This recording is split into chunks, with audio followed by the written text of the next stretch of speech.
भगवान द्वारा दिया गया गीता का ज्ञान सनातन है। भगवान कहते हैं, इस अविनाशी योग का उपदेश मैंने सूर्यदेव विवस्वान को दिया था और वही परंपरा से आगे बढ़ा। ये जो ज्ञान है ना, ये कोई किताबों में बंद अध्याय नहीं, ये उस सूर्य से भी पहले का है जो हर सुबह हमारे आंगन में उगता है। भगवान ने ये दिव्य ज्ञान सूर्य को दिया था, सिर्फ इसलिए नहीं कि वो तेजस्वी था, बल्कि इसलिए कि वो इस तेज को बांट सके। सच्चा ज्ञान वो होता है जो उजाला कर दे, भीतर भी और बाहर भी। ये आज भी ऐसा ही है जैसा कल था, जैसा युगों पहले था, बस हम भूल गए हैं इसे देखना। सच्चा ज्ञान परंपरा से आता है। भगवान कहते हैं, यह योग परंपरा से चलता आया, लेकिन समय के साथ नष्ट हो गया। ज्ञान कोई खबर नहीं होती जो बदल जाए हर दिन। यह तो एक जलती हुई बाती है जो एक दीपक से दूसरे दीपक को जीवन देती है। गुरु अपने हृदय की अग्नि से शिष्य के अंतःकरण को आलोकित करते हैं। जब यह परंपरा टूटती है तो ज्ञान केवल शब्द बन जाता है और आत्मा फिर से अंधेरे में खो जाती है। आज भी अगर कोई सच्चे भाव से अपने जीवन में एक गुरु को स्थान दे तो वह उजाला फिर से लौट आता है। भगवान स्वयं प्रेम से ज्ञान देते हैं।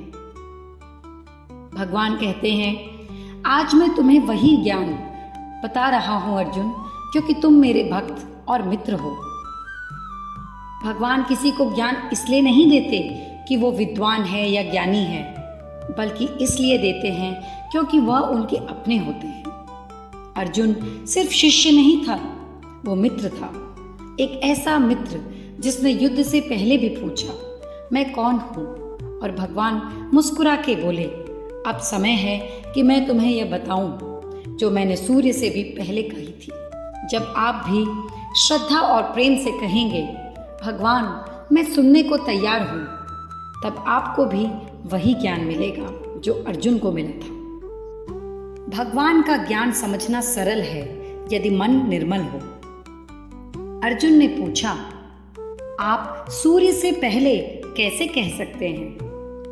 ये प्रश्न हम सबके भीतर है। क्या भगवान सच में आते हैं? क्या वो बातें सच हैं जो वे कहते हैं? अर्जुन ने भी यही पूछा। भगवान ने उसे डांटा नहीं, वो मुस्कुराए और धीरे से बोले, तुम और मैं दोनों ने कई जन्म लिए हैं। जब मन शांत होता है, प्रेम से भरा होता है, तब प्रश्न भी पूजा बन जाता है और भगवान उत्तर देने लगते हैं। भगवान हर जन्म को जानते हैं, हम भूल जाते हैं। भगवान ने कहा, मैं हर जन्म जानता हूं अर्जुन, तुम नहीं जानते। हर जन्म, हर अनुभूति, हर आंसू जो तुमने बहाया है, भगवान ने देखा है, क्योंकि वे हमारे साथ थे हर जीवन में, हर सांस में। हम भूल जाते हैं पर वे नहीं भूलते। उनकी स्मृति में हमारी पूरी यात्रा बसी है। इसलिए जब हम उनके चरणों में लौटते हैं तो वे कहते हैं, तुम तो हमेशा मेरे थे। भगवान का अवतार दिव्य होता है। भगवान ने कहा, यद्यपि मैं अजन्मा हूँ, अविनाशी हूँ, फिर भी मैं अपनी योग माया से प्रकट होता हूँ। भगवान को किसी शरीर की जरूरत नहीं, उन्हें जन्म लेने की कोई मजबूरी नहीं, फिर भी वे आते हैं। क्यों? क्योंकि जब संसार में अंधेरा घना हो जाता है तो कोई दीपक तो चाहिए ना। वे आते हैं, कभी राम बनकर, कभी कृष्ण बनकर, कभी माँ के रूप में, कभी गुरु के रूप में। वे शरीर धारण करते हैं पर बंधते नहीं। और हम शरीर के साथ ऐसे बंधे हैं कि आत्मा की पुकार भी भूल गए हैं। जब धर्म डगमगाने लगता है, भगवान आते हैं। भगवान कहते हैं, जब जब धर्म की हानि होती है, मैं अवतार लेता हूँ। आपने कभी सोचा है, जब दुनिया में अंधेरा ही अंधेरा दिखे, जब झूठ हंसता हुआ लगे और सच रोता हुआ, तब मन कहता है अब कुछ नहीं हो सकता। पर भगवान कहते हैं तभी तो मैं आता हूँ। वे कभी घोड़े पर सवार नहीं आते, कभी कभी वे एक विचार बनकर आते हैं, कभी एक साधु के वचन में, कभी एक बच्चे की आंखों में। वे धर्म को फिर से स्थिर करने आते हैं और यदि हम चाहें तो वे हमारे भीतर भी अवतार ले सकते हैं। भगवान सज्जनों की रक्षा करते हैं। भगवान कहते हैं भक्तों की रक्षा, दुष्टों का नाश और धर्म की स्थापना के लिए मैं आता हूं।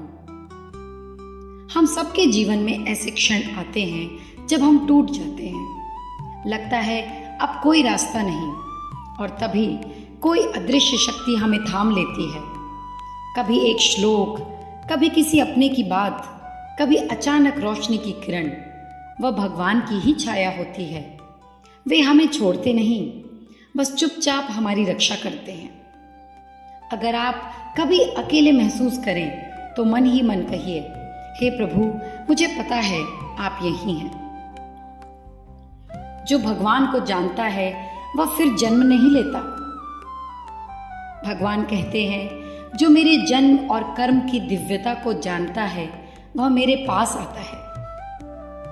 भगवान को जानना मतलब उनके चमत्कार जानना नहीं, मतलब ये समझना कि वे जब भी आते हैं प्रेम लेकर आते हैं, आशा लेकर आते हैं। जब हम उस प्रेम को पहचान लेते हैं तो जीवन के सारे डर, जन्म मरण का भय, अकेलेपन का दुख धीरे धीरे पिघल जाता है और आत्मा फिर उड़ना शुरू करती है भगवान की ओर। जो मोह और भय छोड़ता है वह परम शांति पाता है। भगवान कहते हैं जो राग द्वेष से रहित है, जिन्होंने मोह और भय को छोड़ा है, वे ही मुझे प्राप्त करते हैं। मोह वो मीठा जहर है जो हमें जकड़ लेता है। डर वो अंधेरा है जो हमें हमारे ही भीतर बंद कर देता है। पर जब कोई भक्त कहता है हे प्रभु अब मैं थक गया हूँ, अब मैं आपकी शरण में हूँ, तो भगवान कहते हैं अब मैं तुम्हारा डर ले लूँगा। और उसी क्षण शांति बहने लगती है, जैसे कोई माँ अपने बच्चे को सीने से लगा। जैसे तुम मुझे पुकारते हो मैं वैसे ही आता हूँ। भगवान कहते हैं जो जैसी भावना से मेरी ओर आता है मैं उसी रूप में उसे प्राप्त होता हूँ। आपने कभी महसूस किया है जब आप रोते हुए भगवान को पुकारते हैं तो वो भी जैसे अंदर से पिघल जाते हैं, क्योंकि भगवान कोई एक रूप नहीं, वो तो प्रेम की परछाई है। कोई उन्हें माँ समझकर बुलाता है, कोई मित्र, कोई गुरु, कोई बाल गोपाल, और वे हर बार ठीक वैसे ही आ जाते हैं। जैसे जैसे हमारे भाव होंगे वैसे ही वो उत्तर देंगे। बस सच्चे रहो और प्रेम से पुकारो। भौतिक सुख की चाह इंसान को बांध देती है। भगवान कहते हैं लोग जल्दी फल पाने के लिए देवताओं की पूजा करते हैं। हम सब भागते हैं, कभी नाम के पीछे, कभी कामयाबी के पीछे, कभी रिश्तों में, कभी पद पे, और हाँ कभी कभी भगवान से भी यही मांगते हैं कुछ जल्दी से दे दो प्रभु। पर सच्चा सुख हमेशा धीरे धीरे आता है, गहराई से, शांति बनकर। देवता हमें फल दे सकते हैं पर भगवान हमें खुद को दे सकते हैं। इसलिए जब भी मांगो तो उनसे उनका साथ मांगो। कर्म क्या है यह समझना कठिन है। भगवान कहते हैं कर्म क्या है और अकर्म क्या है यह जानना भी कठिन है। कभी कभी हम जो कुछ कर रहे होते हैं वह देखने में तो कर्म लगता है, पर असल में वह निष्क्रियता होती है। और कभी कभी हम कुछ नहीं कर रहे होते हैं फिर भी भीतर बहुत कुछ हो रहा होता है। कर्म सिर्फ बाहरी क्रिया नहीं है, यह हमारी भावना और आशय से जुड़ा होता है। भगवान कहते हैं कर्म को समझो, अकर्म को समझो और फिर उस रहस्य में प्रवेश करो जहां आत्मा स्वतंत्र है। यह ज्ञान है, यह मुक्ति है। सच्चा कर्म जानने से मुक्ति मिलती है। भगवान कहते हैं कर्म, अकर्म और विकर्म, इन तीनों को जो समझ लेता है वही बुद्धिमान है। कई बार हम अच्छे इरादों से कुछ करते हैं पर परिणाम उल्टा आता है। तो क्या हम सही कर्म कर रहे थे? कभी हम कुछ नहीं करते और किसी को आहत कर बैठते हैं, तो क्या यह अकर्म है? और कभी कभी हम अपने लाभ के लिए किसी को नुकसान पहुंचा देते हैं। भगवान कहते हैं जो इन सबको समझ लेता है वह ज्ञानी है और वही अपने कर्म से मुक्त होता है। तो अगली बार कुछ करने लगे तो बस एक क्षण रुकिए और भीतर से पूछिए, क्या यह सच्चा कर्म है? क्या यह कर्म भगवान को अर्पित है? जो अकर्म में कर्म और कर्म में अकर्म देखता है वही ज्ञानी है। भगवान कहते हैं जो कर्म में अकर्म देखता है और अकर्म में कर्म, वही बुद्धिमान है। यह जीवन एक लीला है जहाँ कई बार मौन रहना सबसे बड़ा कर्म होता है और कई बार बोलना अकर्म। जो बाहर से शांत है लेकिन भीतर क्रोध से भरा है वह सचमुच अकर्म नहीं कर रहा। जो बाहर से कार्य कर रहा है लेकिन भीतर से समर्पण में है वही सच्चा योगी है। भगवान कहते हैं ज्ञानी वही है जो कर्म की इस गहराई को समझे और फिर कर्म करते हुए भी उससे परे हो जाए। यही योग है, यही जीवन जीने की कला है।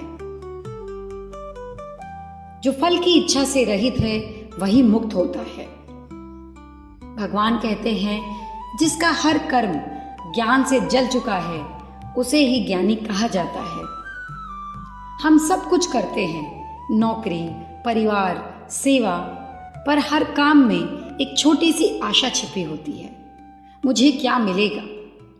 भगवान कहते हैं जिसने उस इच्छा की आग को ज्ञान से बुझा दिया है वही सच्चा कर्म योगी है। जब हम सिर्फ कर्तव्य भाव से कर्म करते हैं, फल की चिंता भगवान पर छोड़ देते हैं, तो वह कर्म हमें बांधता नहीं और ऐसा जीवन धीरे धीरे आजादी बन जाता है। फल की अपेक्षा न रखने वाला सदा शांत रहता है। भगवान कहते हैं जो कर्म करता है लेकिन फल की इच्छा नहीं रखता वही शांत रहता है। क्या आप कभी वो दिन याद कर सकते हैं जब आपने किसी की मदद सिर्फ इसलिए की क्योंकि अच्छा लगा? बस वही भाव भगवान को प्रिय है। जब हम कर्म करते हैं पर उसका हिसाब नहीं रखते, जब हम प्रेम करते हैं पर बदले में कुछ नहीं मांगते, तब आत्मा मुस्कुराती है। तब भगवान कहते हैं देखो ये मेरा भक्त है, यह संसार में रहते हुए भी मेरे पास है। जो सब में संतुष्ट है वह कभी नहीं बंधता। भगवान कहते हैं जिसे जो भी मिलता है अगर वह उसी में संतुष्ट है तो वो कर्म के बंधन से मुक्त है। कभी आपने देखा है एक बच्चा अपनी माँ की गोद में होता है, उसे बाहर की चीजों की जरूरत ही नहीं होती। ऐसा ही एक भक्त भी होता है जो कहता है प्रभु जो भी दिया है आपने बस वही बहुत है। भगवान कहते हैं जो ऐसा संतोष रखता है वही मेरे पास होता है, भले ही वह संसार में क्यों ना हो। जब भीतर संतोष होता है तो बाहर का कोई भी सुख या दुख हमें हिला नहीं सकता। संतोष यही आत्मा की सच्ची मुस्कान है। जिसने फल की भावना त्याग दी है वह ब्रह्म में लीन हो जाता है। भगवान कहते हैं जिसने अपने कर्म को ब्रह्म में अर्पित कर दिया वह पाप से नहीं बंधता। हम हर दिन कई कर्म करते हैं, पर क्या हर कर्म को भगवान को अर्पित करते हैं? जब हम हर काम से पहले मन में कहते हैं हे प्रभु ये कर्म आपके लिए है, तो वह कर्म पवित्र हो जाता है। जैसे कोई मंदिर में चढ़ाया गया फूल, वैसे ही हमारा कर्म भी भगवान के चरणों में समर्पित हो जाता है। तब न उसमें पाप होता है न पुण्य, तब उसमें सिर्फ प्रेम होता है और ऐसा प्रेम आत्मा को ब्रह्म से जोड़ देता है। समर्पण से किया गया यज्ञ ही मुक्त कराता है। भगवान कहते हैं यज्ञ ब्रह्म है, आहुति ब्रह्म है, और जो ब्रह्म में लीन होकर यज्ञ करता है वह ब्रह्म को प्राप्त करता है। इस संसार में हर क्षण एक यज्ञ है। जब माँ बच्चे को दूध पिलाती है वह भी यज्ञ है। जब किसान बीज बोता है वह भी यज्ञ है। जब कोई किसी के लिए मुस्कुराता है वह भी यज्ञ है। पर भगवान कहते हैं यदि तुम सब कुछ ब्रह्म मानकर करो तो वह यज्ञ तुम्हें मुझसे जोड़ देगा। जब हम यह मान लेते हैं यह देह नहीं, यह भी एक साधन है भगवान का, तो जीवन खुद एक हवन कुंड बन जाता है और आत्मा उस अग्नि में तपकर चमक उठती है। कुछ लोग देवताओं की पूजा करते हैं और कुछ ब्रह्म को यज्ञ देते हैं। भगवान कहते हैं कुछ यज्ञ में देवताओं को अर्पण करते हैं, कुछ ब्रह्म में समर्पित होकर यज्ञ करते हैं। भक्त कई प्रकार के होते हैं। कोई मूर्ति के सामने दीपक जलाता है, कोई ध्यान में बैठकर ईश्वर को अनुभव करता है, कोई मंदिर जाता है, कोई अपने हृदय को मंदिर बना लेता है। भगवान कहते हैं जिस भाव से कोई मुझे याद करता है मैं उसी भाव से प्रकट हो जाता हूँ। तो भले ही साधन अलग अलग क्यों न हो, अगर अंत में प्रेम है, श्रद्धा है, तो वह यज्ञ सफल है, क्योंकि भगवान भाव के भूखे हैं, क्रिया के नहीं। कुछ लोग इंद्रियों को यज्ञ में अर्पण करते हैं। भगवान कहते हैं कुछ लोग श्रवण और अन्य इंद्रियों को संयम के अग्नि में यज्ञ रूप में अर्पण करते हैं। हमारा जीवन इंद्रियों से जुड़ा है। आंखें, कान, जीवा, त्वचा, मन, हर ओर आकर्षण। पर भक्त क्या करता है? वह अपनी दृष्टि को प्रभु की ओर मोड़ता है, श्रवण को हरि कथा में लगाता है, रसना को प्रसाद में, और फिर धीरे धीरे वह इंद्रियों को भी ईश्वर अर्पण कर देता है।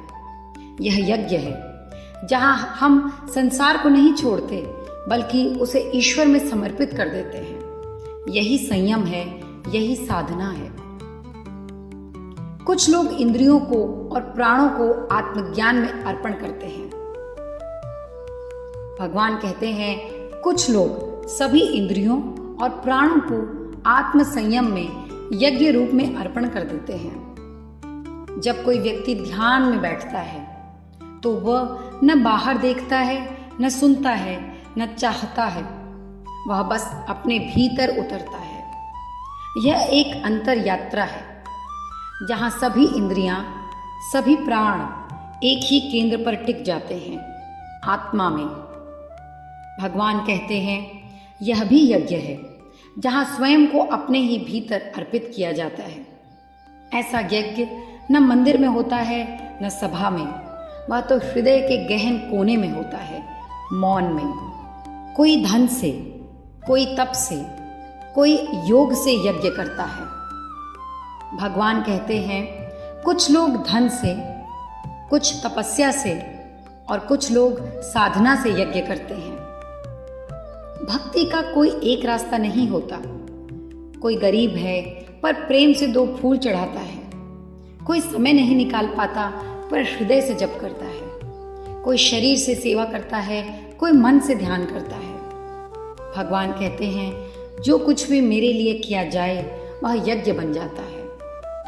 तो बस अपने साधन की ओर न देखो, अपने भाव की ओर देखो। प्रेम हो, समर्पण हो तो हर सांस भी यज्ञ बन सकती है। प्राणायाम भी यज्ञ है।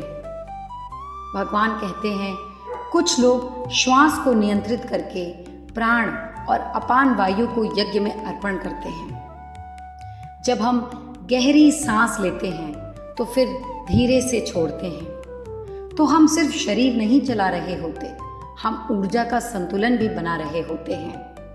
भगवान कहते हैं यह भी यज्ञ है जब कोई अपने श्वास को ईश्वर चिंतन में लगाता है। हर श्वास में हे राम, हर निश्वास में हे श्याम। प्राणायाम तब साधना बन जाता है, तब उसमें भगवान का स्मरण जुड़ जाता है। सभी यज्ञ ब्रह्म को ही समर्पित होते हैं। भगवान कहते हैं, जो सब प्रकार के यज्ञों को ब्रह्म में अर्पित करते हैं वे अमरता को प्राप्त होते हैं। हमारे यज्ञ, हमारी सेवा, हमारी साधना सब उसी परमात्मा में मिलती है। भगवान कहते हैं, जो भी यज्ञ मुझे समर्पित किया गया है वह आत्मा को अमरता के द्वार तक ले जाता है। तो चाहे साधन कोई भी हो, ध्यान हो, सेवा हो, उपवास हो, अगर वह प्रभु को समर्पित है तो वह यज्ञ ही है। और यही यज्ञ हमें मृत्यु से परे अमरत्व की ओर ले जाता है।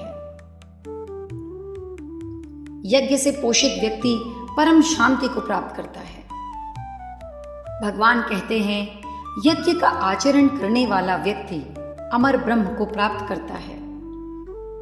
जीवन में जो कुछ भी हम करते हैं, अगर वह स्वार्थ से नहीं, समर्पण से हो तो वह केवल कर्म नहीं रहता, वह यज्ञ बन जाता है।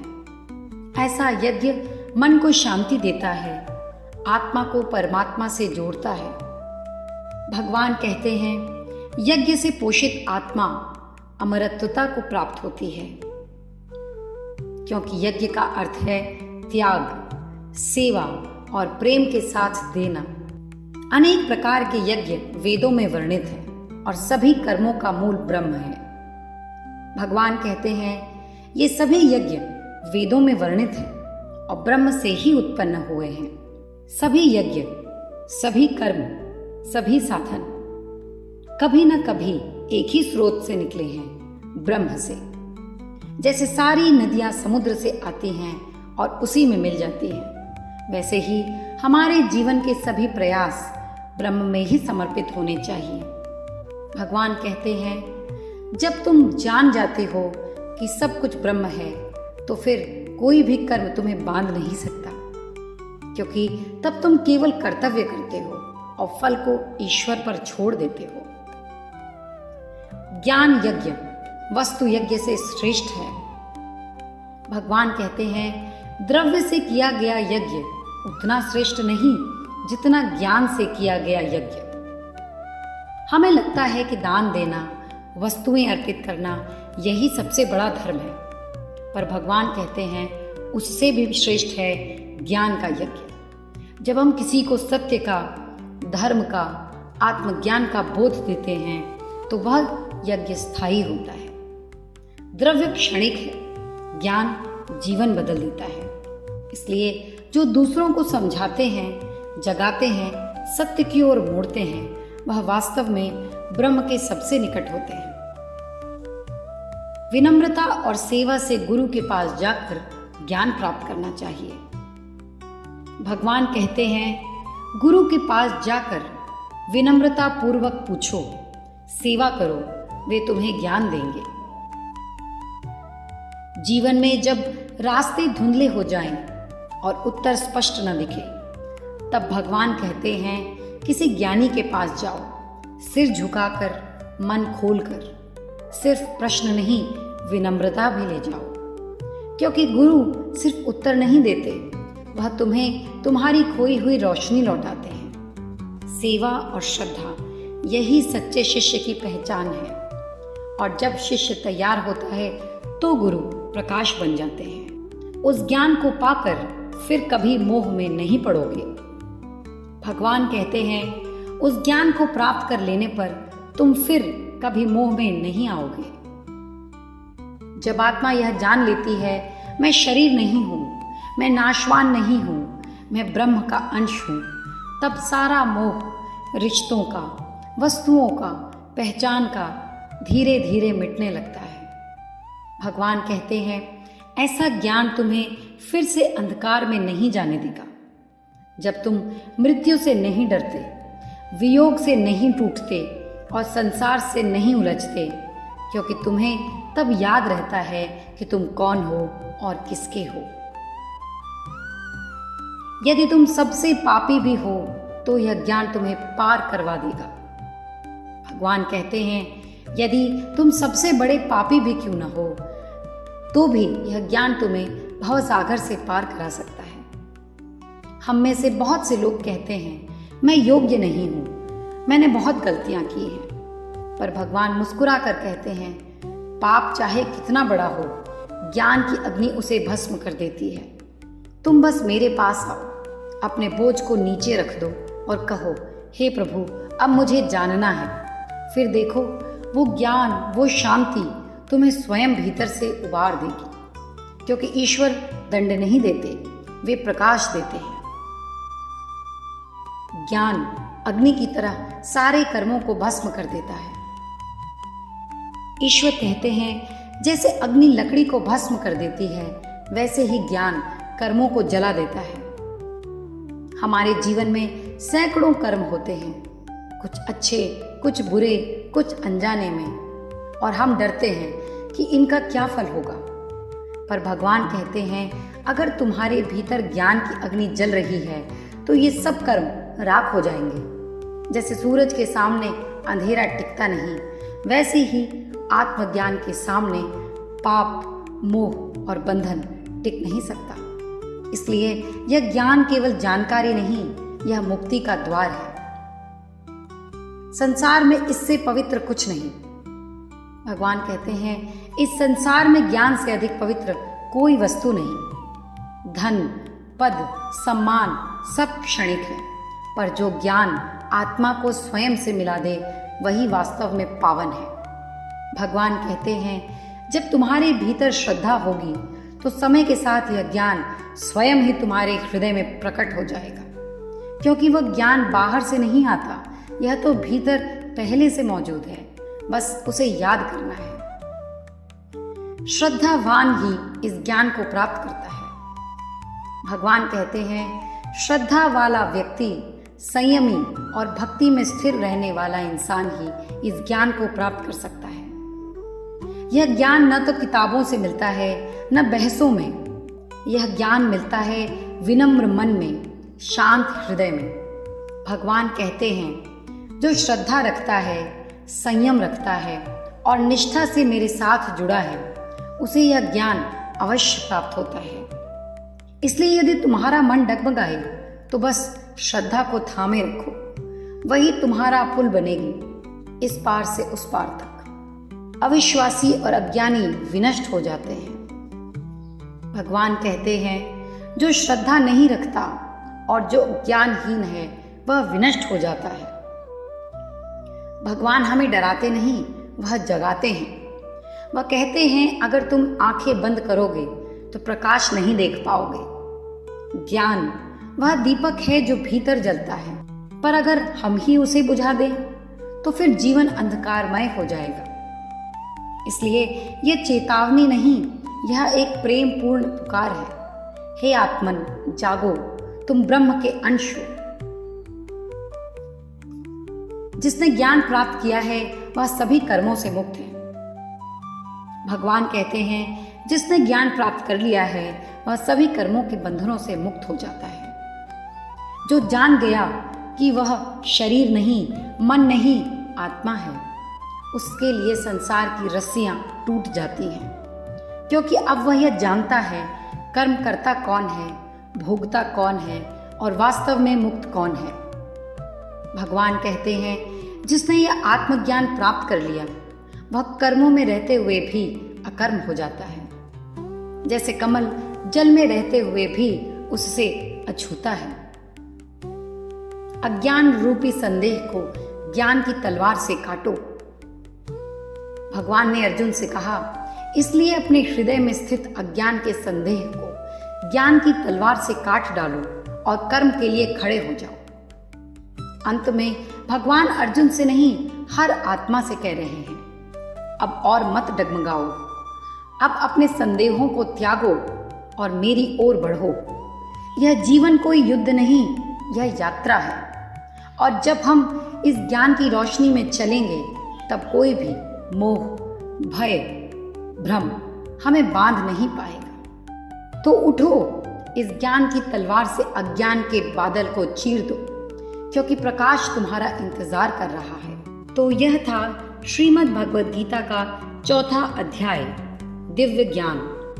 एक ऐसा अध्याय जो केवल श्लोकों का संग्रह नहीं, बल्कि हमारी आत्मा की गहराइयों से बोलने वाला दिव्य संदेश है। यहाँ भगवान श्री कृष्ण हमें सिर्फ कर्म करना नहीं सिखाते, बल्कि यह भी बताते हैं कि कैसे ज्ञान के प्रकाश में कर्म बंधन से मुक्त हो जाता है, कैसे श्रद्धा, संयम और समर्पण से जीवन का हर क्षण पवित्र बन सकता है।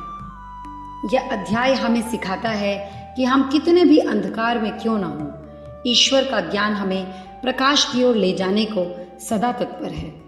श्री कृष्ण कहते हैं, बस एक बार मुझे पुकारो, मैं तुम्हारे भीतर से तुम्हारा संदेह काट दूंगा, मैं तुम्हें तुम्हारी आत्मा से जोड़ दूंगा।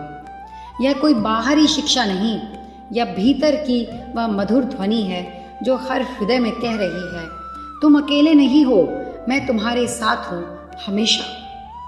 तो चलिए हम भी उस ज्ञान के पथ पर बढ़ें जहाँ ना कोई डर हो, ना कोई मोह, सिर्फ प्रेम है, सिर्फ सत्य है, सिर्फ भगवान श्री कृष्ण हैं। हरे कृष्णा।